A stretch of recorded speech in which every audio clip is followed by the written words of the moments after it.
like, share, and subscribe Edify India. Thank you.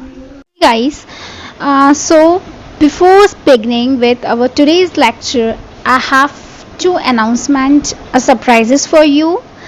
तो पहला surprise ये है कि हमारे जो भी लकी सब्सक्राइबर्स होंगे हम उनको फ्री अमेज़ॉन वाउचर गिफ्ट करेंगे। एंड नेक्स्ट जो हमारा सरप्राइज़ है वो ये है कि आप पूरा लेक्चर देखिए, लर्न कीजिए, समझिए एंड लेक्चर के एंड में मैं आपसे एक क्वेश्चन पूछूंगी related to today topic and you have to answer it. And जो भी आंसर करेगा he or she will be getting 100 Paytm cash prize. So don't waste, just learn and answer. Applications of biotechnology. Biotechnological applications in medicine part 3. Molecular diagnosis. Molecular diagnosis. Do you know that for effective treatment of a disease, early diagnosis and understanding its pathophysiology is very important.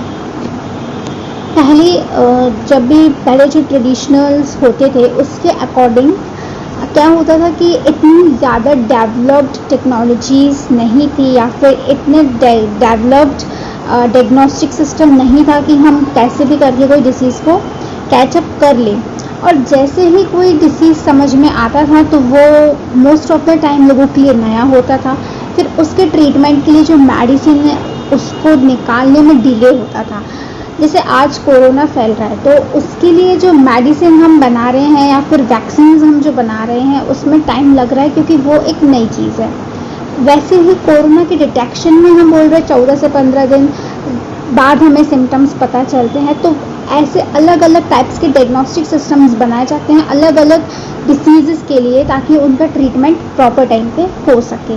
आज से हम थोड़े time पहले चलेंगे तो जब world में typhoid जैसे अलग अलग टाइप के डिसीज़ेस आए थे, मलेरिया आया था, डेंगू आया था, वो उस टाइम के लिए एक नया डिसीज़ था जिसको फेस करना, वैक्सीन बनाना काफ़ी ज़्यादा मुश्किल था और उसके कारण डेथ रेट्स भी इंक्रीज़ हो रही थी।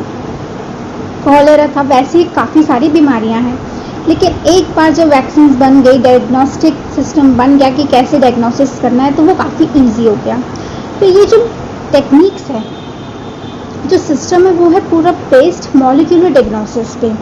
तो किसी भी ट्रीटमेंट डिसीज़ की ट्रीटमेंट के लिए ज़रूरी है कि एक प्रॉपर उसका डायग्नोसिस हो ताकि हम किसी भी डिसीज़ को गलत डिटेक्ट ना कर लें और जो सही डिसीज़ है उसको हम प्रॉपर टाइम पे डिटेक्ट करके उसको ट्रीट करना जल्दी स्टार्ट कर दें। जैसे फॉर एग्जांपल कैंसर पेशेंट्स में क्या होता है कि आसानी से पता नहीं चलता है, मोस्टली जाके 3rd स्टेज पे पता चलता है जब सिम्टम्स हम खुद फील करते हैं कि कुछ अलग हो रहा है। तो बहुत ज़रूरी होता है कि कैंसर को भी हम अर्ली स्टेज पे देख लें ताकि हम उसके आराम से जो है ट्रीटमेंट स्टार्ट कर दें। जो कि पहले स्टार्टिंग इनिशियल लेवल पे मेडिसिनल हो सकता है, फिर कुछ थेरेपीज़ होती हैं and at the last chemo होना पड़ता है। ये सारी चीज़ें हैं कि जो फिर एक इम्पॉर्टेंस रहती है कि हाँ ये होना पड़ेगा। ठीक है, सो इसमें हम देख सकते हैं recombinant DNA technology, polymerase chain reaction and enzyme linked immunosorbent essay ELISA are some of the techniques that serve the purpose of early diagnosis. तो जो बेसिकली जो टेक्निक्स चली आ रही हैं स्टार्टिंग ऑफ द एरा वो कुछ कॉमन चीज़ें ये हैं। PCR मैंने बताया था, पॉलीमरेज चेन रिएक्शन क्या होती है, एंजाइम लिंक्ड इम्यूनोसॉर्बेंट एसे ELISA क्या होती है ये मैं आपको बताऊंगी, जो एंटीजन एंटीबॉडी इंटरेक्शन होता है, एंड रिकॉम्बिनेंट डीएनए टेक्नोलॉजी जो मैंने जस्ट स्टार्टिंग में आपको बताया था। अगर नहीं देखा है तो प्लीज़ जाके मेरे प्रीवियस वीडियोस देखिए और समझिए कि रिकॉम्बिनेंट डीएनए टेक्नोलॉजी और PCR पॉलीमरेज चेन रिएक्शन क्या है। Okay, so PCR is now routinely used to detect HIV in suspected AIDS patient। तो जैसे हमने बोला PCR एक टेक्निक उनको मिल गई थी डायग्नोस्टिक की, तो तब से लेके वही पॉलीमरेज चेन रिएक्शन चली आ रही है जिससे हम डिटेक्ट कर सकते हैं HIV, that is human immunovirus in suspected AIDS patient। AIDS patient, so AIDS stands for AI AIDS, auto immuno deficiency syndrome. ठीक है, ये सेल्फ इम्यूनो डिसीजेस है जो अपने ही बॉडीज में अपने आप हो जाती है। ठीक है, तो PCR इसके डिटेक्शन के लिए यूज होता था। It is being used to detect mutations in genes in suspected cancer patients too. तो PCR का हम यूज़ किस में करते हैं? कैंसर पेशेंट्स के लिए भी हम यूज़ कर सकते हैं, जहाँ पे कहीं अगर कोई जीन म्यूटेट हुई है। ठीक है, that is variation in a gene. It is a powerful technique to identify many other genetic disorders. तो मैंने बताया जेनेटिक डिसऑर्डर्स हम आगे पढ़ेंगे हाई लेवल पे। तो जीन्स के कारण जो भी डिसऑर्डर्स होते हैं वो सारे ही जेनेटिक डिसऑर्डर्स हैं। जब मैंने पहले ही बता दिया है कि रिकॉम्बिनेंट DNA, PCR और ELISA जो है, ये तीनों टेक्निक्स बेसिकली हम यूज़ करते हैं डायग्नोसिस के लिए। जैसे presence of a pathogen like bacteria, viruses etcetera is normally suspected only when the pathogen has produced a disease symptoms. हम बोलते हैं कि फीवर आ रहा है, तो फीवर आना is a good sign, at least that means that your body is responding to certain harmful chemicals और pathogens like bacteria and viruses. In certain cases what happen कि अगर पेशेंट को पर्टिकुलर नॉर्मल इंसान को बैक्टीरिया वायरस अटैक भी कर देता है तो उसकी बॉडी रिस्पॉन्स नहीं करती है। रिस्पॉन्स नहीं करती है तो हम उसको बोलेंगे सेल्फ इम्यून डिसऑर्डर्स। ठीक है, उसके कारण वो फीवर शो नहीं कर रही है। इसका मतलब क्या हो रहा है? एंटीबॉडीज नहीं बन रही हैं। एंटीबॉडीज क्या है? जो हमें बैक्टीरिया वायरसेस टाइप के एंटीजेंस पैथोजेंस से बचाएंगी, तो वो नहीं बन रही है। लेकिन अगर हमें फीवर आ रहा है, वॉमिट आ रही है, वीकनेस है, specially like these cases of diarrhoea, malaria, तो इसका मतलब क्या हमारी बॉडी रिस्पॉन्स कर रही है, तो हमें कोई भी सेल्फ इम्यून डिसीज नहीं है। ठीक है, so by this time the concentration of pathogen is already very high in the body. However, very low concentration of a bacteria or virus, that is at a time when the symptoms of the disease are not yet visible, can be detected by amplification of the nucleic acid by PCR. कभी कभी हमें पता नहीं भी चलता है, ठीक है, हमें कोई इम्यून डिसीज नहीं है, लेकिन हमें वायरस बैक्टीरिया ने अटैक किया है, तो भी हमें सिम्टम्स शो नहीं हो रहे हैं। तो हम कैसे कर सकते हैं? मैंने बताया था कि PCR में वो होती है, एक स्टेप होती है एम्प्लीफिकेशन। तो हम क्या कर सकते हैं? एम्प्लीफाई कर सकते हैं न्यूक्लिक एसिड का। न्यूक्लिक एसिड क्यों? क्योंकि उसमें क्या होते हैं?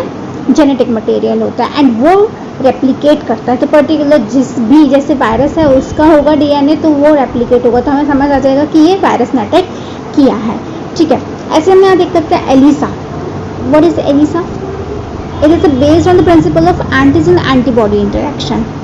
ठीक है, जैसे ही PCR और रिकॉम्बिनेंट DNA टेक्नोलॉजी हम यूज़ करते हैं।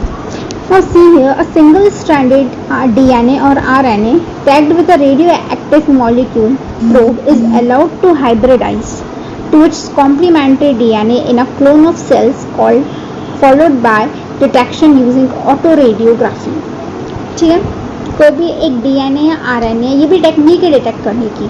कोई भी DNA और RNA है, हमने उसको रेडियोएक्टिव मॉलिक्यूल या प्रोब के साथ हाइब्रिडाइज कर दिया जो कि उसके कॉम्प्लीमेंट्री होता है, उसको हम बोलेंगे रेडियो एक्टिव मॉलिक्यूल या फिर प्रोब। उसके कॉम्प्लीमेंट्री DNA के साथ क्लोन कर देंगे, तो उस क्या होगा कि जब हम उसको ऑटो रेडियोग्राफी पे चलाएंगे, so the clone having the mutated gene will hence not appear on photographic frame. ठीक है, जैसे DNA है, कोई DNA अगर कोई भी जीन कहीं पे भी म्यूटेट हुई है तो वो फिल्म ऑटो रेडियोग्राफी टेक्निक वो फिल्म वो शो नहीं करेगी। जब भी वो उसकी फोटोग्राफिक फिल्म चलेगी तो उस पर जो भी म्यूटेटेड जीन है वो नहीं दिखेगी। क्यों नहीं दिखेगी? क्योंकि जो प्रोब हमने लगाया है उसके कॉम्प्लीमेंट में, ठीक है, उसके कॉम्प्लीमेंट जो DNA लगाया है हमने, वो उसके साथ बाइंड नहीं हो रहा है। क्या बोल सकते हैं? कॉम्प्लीमेंटेरिटी वो शो नहीं कर रहा है उस म्यूटेटेड जीन के कारण। तो हम आइडेंटिफाई कर सकते हैं कि कहाँ पे म्यूटेशन हो गया है। ठीक है, तो ऐसे हम डिटेक्शन करते हैं। सो ELISA, this is the principle based on antigen antibody interaction. ठीक है, एंटीजन क्या होता है?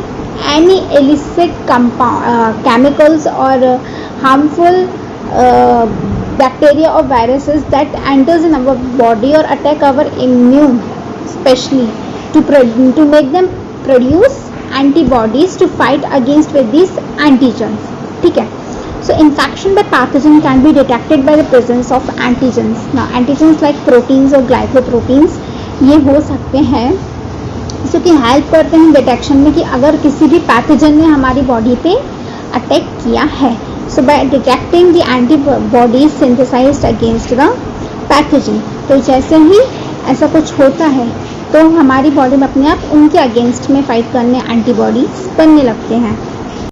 सो गाइज आई होप कि आपको आज का लेक्चर समझ में आया होगा. If not so please go and let me know in the comments the doubts you have, and if you haven't liked or subscribed my video, please go and do it.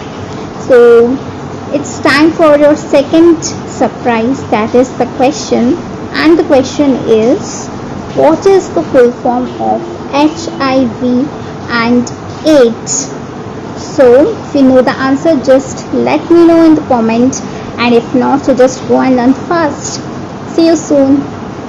Hey guys, please like, share and subscribe my video, and you can follow us on Instagram and Facebook, and please get the link of our Telegram and WhatsApp group from description box, and see you soon in my next video. Thank you.